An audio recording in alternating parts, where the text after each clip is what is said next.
नमस्ते दोस्तों, आज इस वीडियो में हम बात करेंगे बजाज हाउसिंग फाइनेंस के बारे में। इस वीडियो में हम समझेंगे कि जो हाउसिंग फाइनेंस का बिजनेस है इंडिया में कितना बड़ा ये मार्केट है, और ये मार्केट अगर बहुत बड़ा है तो इस मार्केट का मज़ा कौन लेगा। यानी कि जो बजाज हाउसिंग फाइनेंस है इसका कॉम्पिटिटर भी है, यानी कि इसका ये खुद ही मार्केट में नहीं है, इसका एक मुकाबला भी है, LIC हाउसिंग फाइनेंस है। तो इस वीडियो में वही समझने वाले हैं कि इसकी ग्रोथ कितनी है हाउसिंग फाइनेंस की, ये कितने CAGR से ग्रोथ कर रहा है, और LIC टक्कर दे सकता है क्या बजाज हाउसिंग फाइनेंस को, और बजाज हाउसिंग फाइनेंस क्या LIC को टक्कर दे सकता है क्या, क्योंकि LIC हाउसिंग फाइनेंस काफ़ी बड़ी कंपनी है। तो क्या भाई बजाज पीछे रह जाएगी कि बजाज आगे निकल जाएगी, बजाज सेफ़ है क्या, बजाज हाउसिंग फाइनेंस का जो बिज़नेस है वो सेफ़ है कि नहीं, ये सारी बातें हम इस वीडियो में चर्चा करने वाले हैं। तो जो भी हाउसिंग बिज़नेस को लेके आपके सवाल रहेंगे या बजाज हाउसिंग को लेके जो आपके सवाल रहेंगे, मतलब इसके जो कॉम्पिटिटर है जैसे कि LIC हाउसिंग फाइनेंस, यही सबसे बड़ा इसका कॉम्पिटिटर है, तो क्या ये इसको दबा देगा, क्या ये इसको दबा देगा, इस वीडियो में आपके जो भी सवाल रहेंगे ना ये पूरे क्लियर हो जाएंगे। ठीक है, मैं एक एक बात लिख के लाया हूँ बहुत ईजी वे में, जो आपको समझ में आए और जो मैं आपको समझा सकूँ। ठीक है, तो वीडियो को अब स्टार्ट करते हैं। जो भी मैं लिख के लाया हूँ डाटा के साथ आपके साथ बताता हूँ, स्क्रीन पर डाल दूंगा, आप देख सकते हो आराम से। ठीक है, तो वीडियो को हम स्टार्ट करते हैं। बाकी हाँ, अगर आप हाउसिंग बिजनेस को लेके काफ़ी इंटरेस्टेड हो, बजाज हाउसिंग फाइनेंस के स्टॉक को लेके काफ़ी इंटरेस्टेड हो, तो ये वीडियो भाई आप ज़रूर देखो। ठीक है, मतलब ज़रूर देखो। मेरे बोलने का मतलब ये है कि अगर मान लो कि आपने किसी का सुन के बजाज हाउसिंग फाइनेंस के स्टॉक में आपने इन्वेस्ट भी कर दिया, पर आपको बिज़नेस के बारे में ही नहीं पता है, आपका पैसा मान लो कि बहुत समय से फंसा ही रहेगा, मतलब वो स्टॉक का प्राइस भागेगा ही नहीं, तो आप बहुत कंफ्यूज हो जाओगे कि क्या इसका बिज़नेस चल नहीं रहा है या चलेगा क्या नहीं चलेगा, इसकी ग्रोथ कितनी है, आपको कुछ समझ जब पता ही नहीं रहेगा तो आप मतलब वो स्टॉक में रह के मतलब भी नहीं है और आप खुद ही बोर होके निकल जाओगे। ठीक है, तो पहले आप बिज़नेस समझ लो, फिर आप खुद डिसीजन ले सकते हो कि मैं बजाज हाउसिंग फाइनेंस की ओर जाऊं कि LIC हाउसिंग फाइनेंस की ओर जाऊं, कि मुझे हाउसिंग फाइनेंस की कंपनी में जाना चाहिए कि नहीं जाना चाहिए, खुद डिसीजन ले सकते हो आप। ठीक है, तो मैं स्टार्ट करता हूँ एकदम स्टार्टिंग पॉइंट से, एक एक पॉइंट पे बहुत डिटेल में चर्चा करेंगे, आप बुक पेन भी लेके बैठ सकते हो। पर पहले हम समझेंगे कि इंडिया में अभी के टाइम पे हाउसिंग फाइनेंस का मार्केट वैल्यू क्या है। अभी के टाइम में India housing loan market around $303 billion है। अभी के time India housing loan market around $303 billion का है, और आने वाले 2030 में इसकी वैल्यू अराउंड $560 बिलियन होने वाली है। ये सारे पॉइंट आप लिख सकते हो। ठीक है, यानी कि एक मोटा माटी आप बोल सकते हो कि इंडिया में हाउसिंग फाइनेंस का बिजनेस आने वाले समय में 13 से 15 CAGR से ग्रो होने वाला है, और अभी भी इसकी ग्रोथ देखें तो 12 से 13% CAGR से होते आ रहा है। आपको स्क्रीन पर डाटा दिखता भी होगा, सारे जो मैं बात बोल रहा हूँ आपको डाटा दिखता भी रहेगा। ठीक है, और इससे हम ये समझ में आता है कि इंडिया में आने वाले समय में हाउसिंग फाइनेंस के सेक्टर में कितनी बड़ी ग्रोथ है। बोल सकते हो पूरा मार्केट हाउसिंग फाइनेंस के लिए ओपन है। अब ये हाउसिंग फाइनेंस का मार्केट बहुत बड़ा है और इंडिया में इसकी ग्रोथ कंटिन्यू होने वाली है, क्योंकि लोग गांव से सिटी की ओर जा रहे हैं और सिटी से लोग टॉप सिटी में जा रहे हैं। आप समझ सकते हो कि जो बैरक में रहते हैं वो बैरक से बिल्डिंग में जाते हैं, बिल्डिंग वाले टॉप सिटी में जाते हैं, गांव वाले बैरक में आते हैं, तो ये जो सिलसिला रहता है ये चलते ही जाता है। ठीक है, ऊपर से लोगों को न्यू जॉब लगती है तो सबसे पहले वो घर लेने की सोचते हैं, क्योंकि होम लोन केवल 9 से 10% पर मिल जाता है, और बढ़ती आबादी, बढ़ती पॉपुलेशन, इससे आप एक अंदाज़ा लगा सकते हो कि इंडिया में घरों की डिमांड कितनी बढ़ने वाली। ठीक है, ये सारी चीज़ों से एक आप अंदाज़ा लगा सकते हो। मैं आपको बताऊंगा नहीं, क्योंकि जो हाउसिंग लोन रहता है ना, जो हाउसिंग मतलब जो लोगों का घर का सपना रहता है, ये सारी बात वो खुद ही अंदाज़ा लगाते हैं अपने मन में, तो मैं बताऊँगा नहीं कि इसकी डिमांड कितनी बढ़ने वाली। ठीक है, अब इस बढ़ते मार्केट में मार्केट का मज़ा कौन लेगा। अब देखो ये मार्केट इतना बड़ा है, मार्केट बहुत बढ़ने वाला है, 2030 तक ये इसके मार्केट की वैल्यू डबल होने वाली है। तो अब इस बढ़ते मार्केट में इस मार्केट का मज़ा कौन लेगा, क्योंकि हाउसिंग फाइनेंस में दो सबसे बड़े लीडर है। पहला हमारा LIC हाउसिंग फाइनेंस, दूसरा हमारा बजाज हाउसिंग फाइनेंस। पहले बजाज की बात कर लेते हैं, देन आएंगे हम LIC हाउसिंग फाइनेंस पे, ठीक है। पहले हम बजाज की अच्छे से बात कर लेते हैं, फिर LIC हाउसिंग फाइनेंस में आएंगे। अब देखो, घर बहुत टाइप के होते हैं, मींस कोई घर एवरेज 20 लाख में बन जाता है, कोई घर अपना 30 लाख में भी बन जाता है, और कोई घर हमारा 50 लाख तक भी बन जाता है, ठीक है। मतलब घर हमारा एवरेज कोई 20 लाख में भी बन जाता है, कोई 30 लाख में भी बन जाता है, कोई 50 लाख में भी बन जाता है। अब जो घर की वैल्यू 50 लाख के ऊपर होती है ना, उसको हम प्राइम हाउसिंग बोलते हैं। जो घर की वैल्यू, और ध्यान से सुनना है, एक पॉइंट आप चाहे तो लिख भी सकते हो। अब जो घर की वैल्यू 50 लाख के ऊपर होती है उसको हम प्राइम हाउसिंग बोलते हैं, एक प्रीमियम हाउस आप बोल सकते हो, ठीक है। और आपको पता है प्राइम हाउसिंग कैटेगरी में सबसे ज़्यादा ग्रोथ है। आप स्क्रीन पर देख सकते हो कि प्राइम हाउसिंग की ग्रोथ 20% सालाना है, मतलब कि 20% CAGR। अगर मैं प्राइम हाउसिंग की ग्रोथ की बात करूँ, आपको स्क्रीन पर दिखता रहेगा 20% सालाना, यानी कि 20% CAGR की ग्रोथ रेट से ग्रोथ कर रहा है, ठीक है, जो कि बहुत बड़ी बात होती है।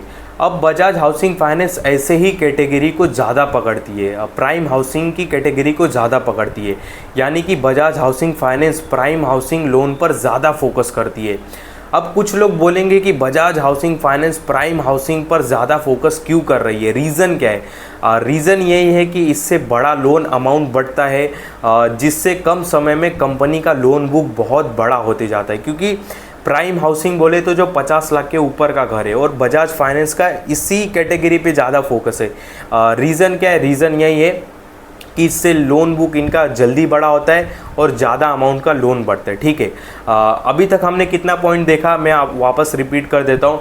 पहले हमने देखा कि हाउसिंग फाइनेंस में ग्रोथ कितना है आने वाले समय में, ठीक है, पहला पॉइंट हमने ये देखा। दूसरा, हाउसिंग फाइनेंस सेक्टर 13% CAGR से ग्रोथ कर रहा है, ये देखा दूसरा पॉइंट। और तीसरा प्राइम हाउसिंग सेगमेंट में 20% से ग्रोथ कर रहा है, ठीक है। ये हाउसिंग फाइनेंस का जो बिजनेस है, प्राइम हाउसिंग सेगमेंट में ये 20% से ग्रोथ कर रहा है, और Bajaj housing finance prime housing segment में ज़्यादा फोकस करता है। और रीज़न क्या है? रीज़न मैंने आपको बताया कि प्राइम हाउसिंग पर फोकस करने का रीज़न ये है कि लोन बुक जल्दी बढ़ता है, ठीक है। पर इसमें एक सवाल होगा लोगों का कि Bajaj housing finance loan book जल्दी बढ़ाने के चक्कर में कहीं डिफ़ॉल्ट नहीं हो जाए, क्योंकि बहुत लोगों का सवाल भी रहेगा कि भाई जो बजाज हाउसिंग फाइनेंस है अपना लोन बढ़ाने के चक्कर में ना कहीं डिफ़ॉल्ट नहीं हो जाए। देखो, बजाज हाउसिंग फाइनेंस ना 80% लोन सैलरीड पर्सन को देता है, जिससे लोन रिकवरी करने में बजाज हाउसिंग फाइनेंस को बहुत आसानी होती है। अगर वो सैलरीड पर्सन को लोन देगा तो उनके सैलरी से लोन कट जाता है, जिससे इनको बहुत आसानी से ये अपना लोन रिकवर कर लेते हैं। इसलिए इनका आप अगर ग्रॉस NPA देखोगे ना अराउंड 0.29% का, जो कि काफ़ी अच्छी बात है। अब बात कर लिया हमने बजाज हाउसिंग फाइनेंस की, अब थोड़ा बात कर लेते हैं इसके कॉम्पिटिटर यानी कि LIC हाउसिंग फाइनेंस की। देखो, LIC हाउसिंग फाइनेंस को भी हल्के में मत लेना, क्योंकि LIC housing finance Bajaj housing finance से ऑलमोस्ट 5 गुना बड़ा है। बिकॉज इनका AUM साइज़ यानी कि असेस्ड अंडर मैनेजमेंट का जो साइज़ है आप स्क्रीन पर देख सकते हो, बजाज हाउसिंग फाइनेंस से 5 गुना ज़्यादा है। आप अच्छे से आप स्क्रीन पे रोक के देखो, आपको समझ में आएगा, ठीक है। आपको दिखेगा कि जो LIC हाउसिंग फाइनेंस का जो AUM साइज़ है ना, वो बजाज हाउसिंग फाइनेंस से 5 गुना ज़्यादा है, ठीक है। तो आने वाले समय में आप बोल सकते हो कि बजाज LIC के पीछे ही रहने वाला है, ये आप बोल सकते हो, ठीक है, आने वाले बहुत समय तक। और LIC हाउसिंग फाइनेंस का जो 89% कस्टमर है वो भी सैलरीड पर्सन है, तो ये भी सेफ़ ही है, ठीक है। इनको भी दिक्कत नहीं है बिज़नेस करने में, ये भी काफ़ी अच्छा बिज़नेस कर रहे हैं, ठीक है। मतलब LIC भी है मार्केट में टिकी हुई है। पर इसमें आगे ट्विस्ट भी आता है, मैं आपको बताऊंगा। LIC को वैसे हल्के में मत लेना, इस बात को ध्यान देना, ठीक है। पर इसमें एक बहुत बड़ा ट्विस्ट भी आता है। क्या ट्विस्ट आता है अभी सुनो ध्यान से। बजाज हाउसिंग फाइनेंस का जो AUM है, यानी कि जो बजाज हाउसिंग फाइनेंस का जो लोन बांट रहा है, यानी कि बजाज हाउसिंग फाइनेंस का जो असेस्ड अंडर मैनेजमेंट है ना, मतलब जो लोन बांटता है, वो सालाना 24% से ग्रो हो रहा है, जो कि बहुत बड़ी बात है। जबकि LIC का केवल 10% से सालाना ग्रो हो रहा है, जो कि एक बुरी बात आप बोल सकते हो। मतलब ये बोल सकते हो कि बिजनेस ग्रो के सेक्टर में, यानी कि बिजनेस ग्रो के मामले में बजाज के आजू बाजू कोई नहीं है, ठीक है।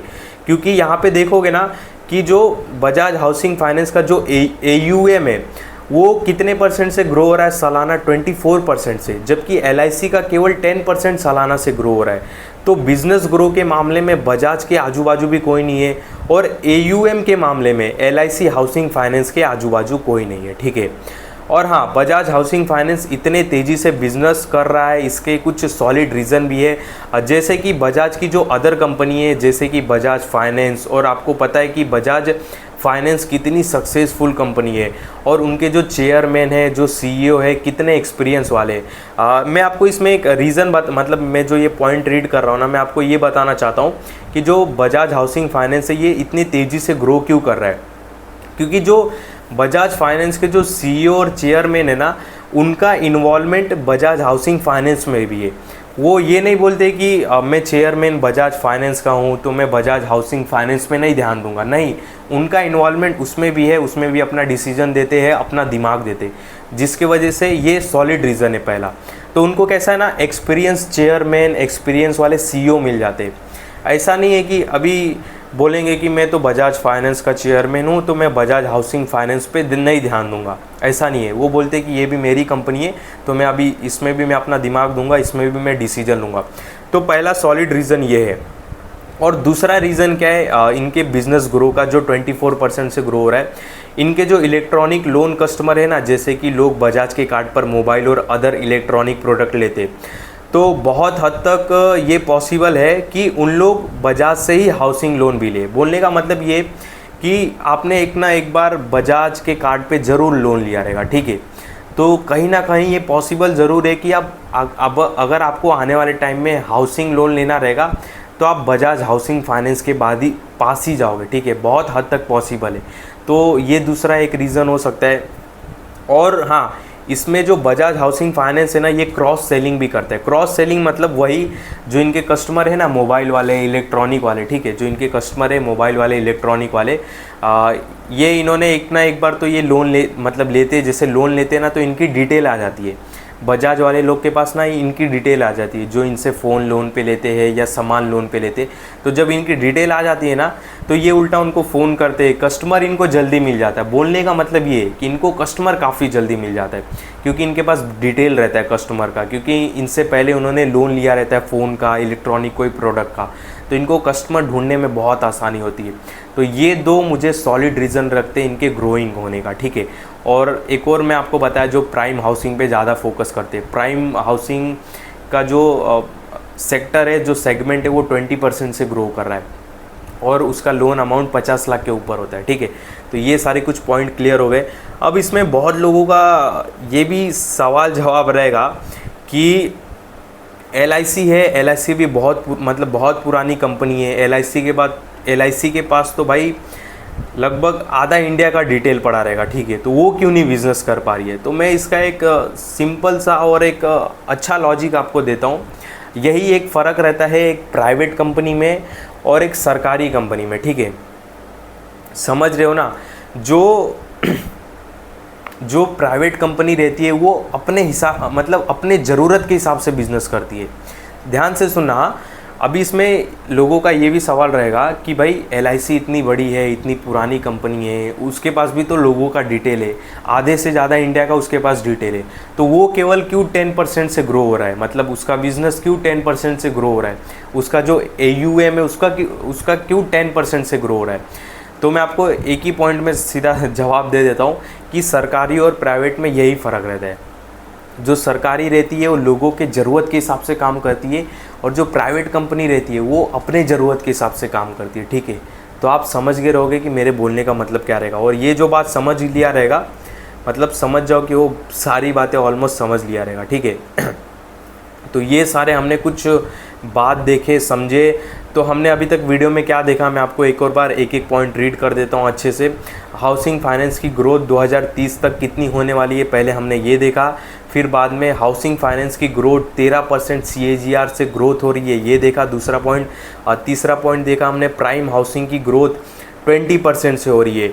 Bajaj housing finance prime housing पर ज़्यादा फोकस करती है। बजाज हाउसिंग फाइनेंस का AUM 24% CAGR से ग्रोथ हो रहा है। और जो इसका कॉम्पिटिटर है उसका AUM 10% से ग्रोथ हो रहा है।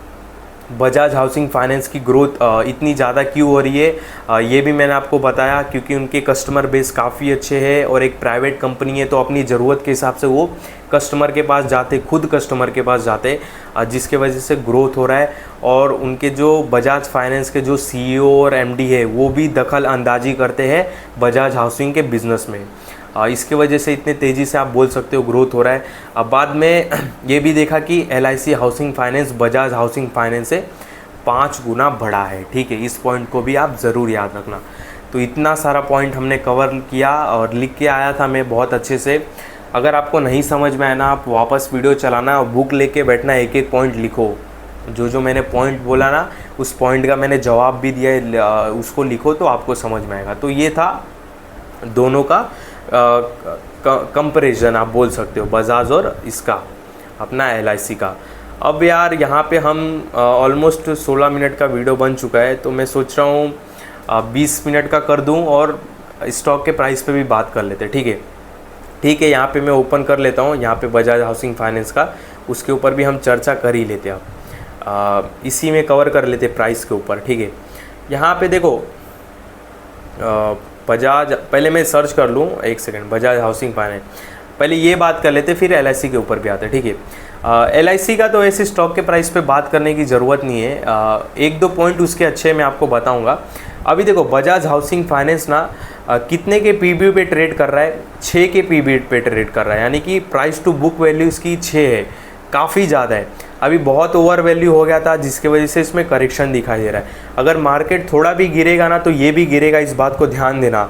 और देखो रिसेंटली मैंने एक वीडियो भी बनाया था बजाज हाउसिंग फाइनेंस में, मैंने बोला था कि उसमें 147 का लेवल तोड़ रहा है, अभी इससे एग्जिट हो जाओ, और 147 से ये 131 आ गया। ठीक है, और इसका एक सपोर्ट निकल के आता है, आप स्ट्रॉन्ग बोल सकते हो 130 का। ठीक है, इसको आप सपोर्ट को याद रखो।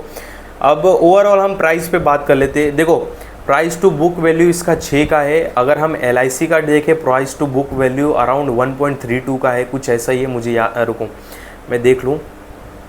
तो LIC में एक ये अच्छी बात है यहाँ पे, और मैं आपको सारी बातें बताऊंगा प्राइस को लेके, वेट करो थोड़ा। देखो इसका प्राइस टू बुक वैल्यू काफ़ी अच्छा है, LIC का 1 का है, पर इसका बिजनेस बजाज की तरह नहीं ग्रो हो रहा है, वो एक बुरी बात है। ठीक है, बजाज हाउसिंग फाइनेंस अभी थोड़ा ओवर वैल्यू है, आप बोल सकते हो कि इंडस्ट्री PE चल रहा है 25 का, और ये भाई 60 पे चल रहा है।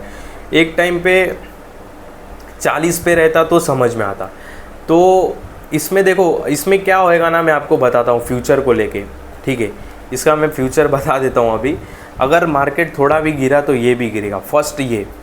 सेकंड क्या, जिस हिसाब से ये अभी ग्रोथ कर रहा है, ठीक है, जिस हिसाब से इसका अभी पिछले टाइम, मतलब पिछले बीते दिनों, मतलब जिस हिसाब से पिछले बीते महीनों में इसका जो रिज़ल्ट आया, जैसे क्वार्टरली रिज़ल्ट आया, जिस हिसाब से वो ग्रो हुआ है ना, उसी हिसाब से अगर आने वाले टाइम में इसके क्वार्टरली रिज़ल्ट नहीं आए तो ये स्टॉक का प्राइस बहुत बेकार तरीके से गिर सकता है। इस बात को ध्यान देना। मेरे बोलने का मतलब कि पिछले पास्ट में जिस हिसाब से इसने नेट प्रॉफिट जनरेट किया है, रेवेन्यू जनरेट किया है, अगर उसी हिसाब से आने वाले फ्यूचर में ना करे तो इसका स्टॉक का प्राइस गिर सकता है। इस बात को ध्यान देना, और काफ़ी समय से एक रेंज में फंसा रह सकता है। और इसके एक नेगेटिव पॉइंट भी रहते हैं हाउसिंग बिजनेस में। जो रेपो रेट रहता है वो अगर ज़्यादा हो गया तो फिर इनको दिक्कत होगी।